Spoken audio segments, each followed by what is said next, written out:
ദേശീയപാത 85-ൽ നേര്യമംഗലം വനമേഖലയിലെ നിർമ്മാണ പ്രതിസന്ധിയിൽ ശാശ്വത പരിഹാരം ആവശ്യപ്പെട്ട് ദേശീയപാത സംരക്ഷണ സമിതി തുടർ പ്രക്ഷോഭത്തിനൊരുങ്ങുന്നു. നിർമ്മാണ വിഷയത്തിൽ തീരുമാനമെടുക്കാനുള്ള അവകാശം ചീഫ് സെക്രട്ടറിയെ ഹൈക്കോടതി ഏൽപ്പിച്ചിട്ടും വിഷയത്തിൽ ഫലപ്രദമായ ഇടപെടൽ ഉണ്ടാവുകയോ മുമ്പോട്ടുപോക്കുണ്ടാവുകയോ ചെയ്തിട്ടില്ലെന്നാണ് ദേശീയപാത സംരക്ഷണ സമിതിയുടെ ആരോപണം.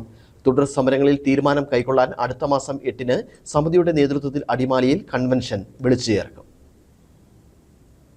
ദേശീയപാത 85-ലെ നിർമ്മാണ പ്രതിസന്ധി രൂപം കൊണ്ടിട്ട് മാസങ്ങൾ കഴിയുകയാണ്. നിർമ്മാണ പ്രതിസന്ധി രൂപം കൊണ്ട ശേഷം നടന്ന കോടതി വ്യവഹാരങ്ങൾക്കൊടുവിൽ നിർമ്മാണ വിഷയത്തിൽ തീരുമാനമെടുക്കാനുള്ള അവകാശം ഹൈക്കോടതി ചീഫ് സെക്രട്ടറിയെ ഏൽപ്പിച്ചിരുന്നു. എന്നാൽ ഇതിനുശേഷവും വിഷയത്തിൽ ഫലപ്രദമായ ഇടപെടൽ ഉണ്ടാവുകയോ മുമ്പോട്ടുപോക്കുണ്ടാവുകയോ ചെയ്തിട്ടില്ലെന്ന് ദേശീയപാത സംരക്ഷണ സമിതി ആരോപിക്കുന്നു. ഇക്കാര്യത്തിൽ സർക്കാർ മെല്ലെപ്പോക്ക് തുടരുകയാണെന്നും ഈ സാഹചര്യത്തിലാണ് പ്രശ്നപരിഹാരം ആവശ്യപ്പെട്ട് തുടർ സമരത്തിന് ദേശീയപാത സംരക്ഷണ സമിതി തീരുമാനമെടുത്തിട്ടുള്ളതെന്നും സമിതി ഭാരവാഹികൾ പറഞ്ഞു.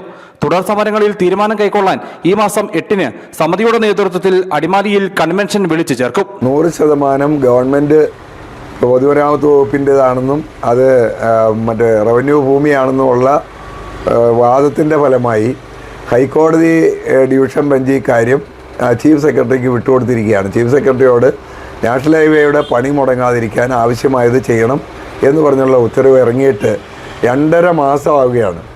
ഇതുവരേക്കും അവിടെയുള്ള പ്രവർത്തനങ്ങൾ തുടങ്ങിയിട്ടില്ല. ഗവൺമെൻറ് നിരുത്തരവാദപരമായ നിലപാടിൻ്റെ ഫലമായി തന്നെയാണ് ഇപ്പോൾ റോഡ് പണി മുടങ്ങി കിടക്കുന്നത്. റോഡിൻ്റെ അവസ്ഥ വളരെ ശോചനീയമായി മാറിക്കഴിഞ്ഞു. പ്രശ്നപരിഹാരം കാണും വരെ തുടർ സമരപരിപാടികൾ നടത്താനാണ് ദേശീയപാത സംരക്ഷണ സമിതിയുടെ തീരുമാനം. പ്രശ്നത്തിൽ സമാന താല്പര്യമുള്ള എല്ലാവരുമായും കൈകോർക്കുമെന്നും ദേശീയപാത സംരക്ഷണ സമിതി വ്യക്തമാക്കി. വാളറ മുതൽ നേര്യമംഗലം വരെയുള്ള ഭാഗത്തെ നിർമ്മാണ ജോലികളാണ് മാസങ്ങളായി മുടങ്ങിക്കിടക്കുന്നത്.